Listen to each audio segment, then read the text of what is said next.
What if I told you that the Eiffel Tower, Paris's most iconic landmark, was almost wrapped in a massive Coca-Cola ad? Yeah, the Iron Lady could have been a billboard. Sounds crazy, right?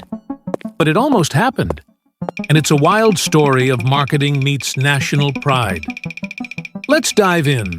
The Eiffel Tower was built in 1889 for the World's Fair. At the time, many Parisians hated it. They thought it was ugly, weird, and just didn't fit in. But over time, it became one of the most beloved symbols of France, standing tall at 300 meters. It drew millions from around the globe. The Eiffel Tower, one of the most iconic landmarks in the world. A symbol of elegance, innovation, and French pride. But what if I told you it was almost turned into a massive advertisement? Yep.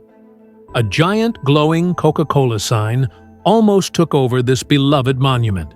Crazy, right?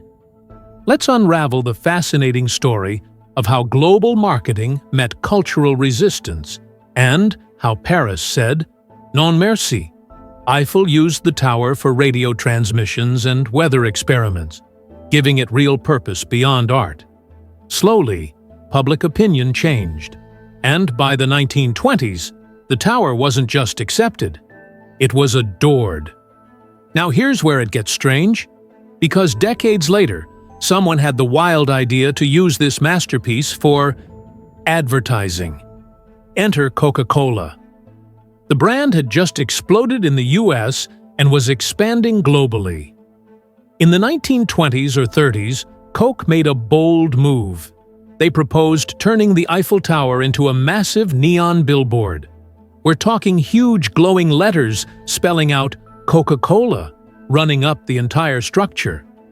In the 1920s or 1930s, reports vary, Coca-Cola proposed lighting up the Eiffel Tower with a giant neon sign. That's right, imagine the name Coca-Cola glowing across the tower every night, visible across the Parisian skyline. The idea wasn't just about branding, it was marketing domination. Paris was the cultural capital of the world, and Coke wanted in. A glowing logo on the Eiffel Tower would have been the ultimate flex, but the French weren't having it. The proposal was met with outrage. Critics saw it as a commercial invasion of French heritage. Turning a national monument into a soft drink ad? Sacrilege! Officials rejected the idea, and Coca-Cola's dream of billboard supremacy on the Iron Lady fizzled out. France drew a clear line. Some things aren't for sale. This story reminds us of a simple truth. Not everything iconic should be commercialized. Sure, marketing is powerful, but legacy, history, and culture? That's something you can't slap a logo on. It also shows us how far companies are willing to go for visibility.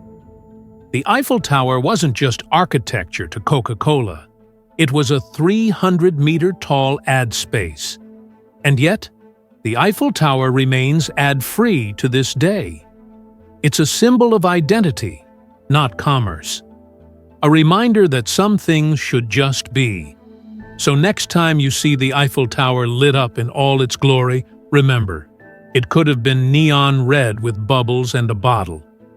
If you enjoyed this story and want more fascinating tales where history and business collide, hit that like button, subscribe, and turn on the bell so you never miss a video.